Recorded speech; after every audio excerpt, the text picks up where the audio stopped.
ఏదో ఎక్కడో వచ్చినటువంటి ఒక పేపర్లో ఒక కాగితం పట్టుకొని వచ్చి దాన్ని తీసుకొని వచ్చి రాష్ట్రంలో ఉన్నటువంటి ఈ సంఘటనలని ఆ సంఘటనలని రాష్ట్ర సభ్యత సంస్కారం సంస్కృతి రాష్ట్ర విశాలమైనటువంటి ప్రయోజనాల గురించి ఆలోచన చేయాలి తప్ప రాష్ట్రాన్ని ఎంతసేపటికి ఆబాస్పాలు చేద్దామని లేకపోతే రాష్ట్రంలో ఉన్నటువంటి ప్రజలను కించపరుద్దామనేటువంటి ఆలోచన చేస్తే ఇది ఎక్కడ న్యాయం అధ్యక్ష?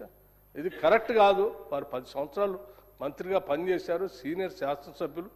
దయచేసి రాష్ట్రం యొక్క భవిష్యత్తు గురించి ఆలోచన చేయండి. ఇందా శ్రీధర్ బాబు గారు చెప్పినట్టు ఏదైనా గౌరవప్రదమైనటువంటి సలహాలు సూచనలు ఉంటే చేయండి. తప్పనిసరిగా మేము రాసుకుంటాం, సమాధానం చెప్పేటప్పుడు తప్పనిసరిగా చెప్తాం. ఇప్పటికి కూడా నేను మరొక మాట చెప్తా ఉన్నాను, మహిళల గురించి వారు గౌరవంగా మాట్లాడమని చెప్పండి. నమస్కారం.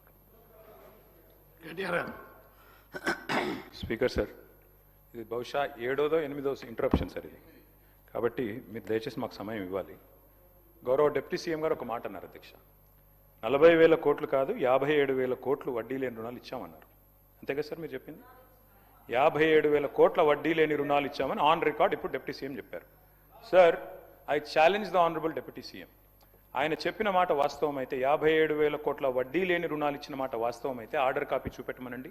ఇక్కడే రాజీనామా చేసి నేను శాశ్వతంగా, లేదంటే వారు రాజీనామా చేయాల్సి, తప్పుడు ప్రచారం చేసినందుకు, సభను తప్పుదోవ పట్టించినందుకు వారు రాజీనామా చేయాలి. ఎక్కడిచ్చారు అధ్యక్ష 57,000 కోట్ల వడ్డీ లేని రుణాలు? ఈ రకంగా సభను, రాష్ట్ర ప్రజల్ని, రాష్ట్రంలోని మహిళల్ని కించపరుస్తుంది మీరు. ఎక్కడిచ్చారు వడ్డీ లేని రుణాలు 57,000 కోట్లు? లెక్కలు చూసుకోండి, మీరు ఫైనాన్స్ మినిస్టరు. ఇట్లా మీరు మాట్లాడకూడదు. భట్టి గారు, యూఆర్ రాంగ్. దయచేసి please correct your self. Record తీయండి మీరు. దయచేసి వినండి, నేను చెప్తాను వినండి. వడ్డీ లేని రుణాలు బ్యాంక్ లింకేజ్ ద్వారా రుణాలు ఇప్పించి మహిళలకి వడ్డీలని రాష్ట్ర ప్రభుత్వం కడతా ఉంటుంది. వినండి విధానం వినండి. మీకు అవగాహన లేకుండా మాట్లాడితే ఎట్లా? మేము వచ్చిన తర్వాత కొన్ని సంవత్సరాలుగా పెండింగ్ ఉన్నటువంటి ఆ వడ్డీ లేని రుణాల పేరు మీద కట్టాల్సిన వడ్డీకి సంబంధించినటువంటి చెక్కుల్ని మేము వచ్చిన తర్వాత క్లియర్ చేసుకుంటూ పోతా ఉన్నాం. ఇప్పుడు కూడా మేము చేసుకుంటూ ముందుకు పోతూనే ఉంటాం. తప్పనిసరిగా 5 సంవత్సరాల్లో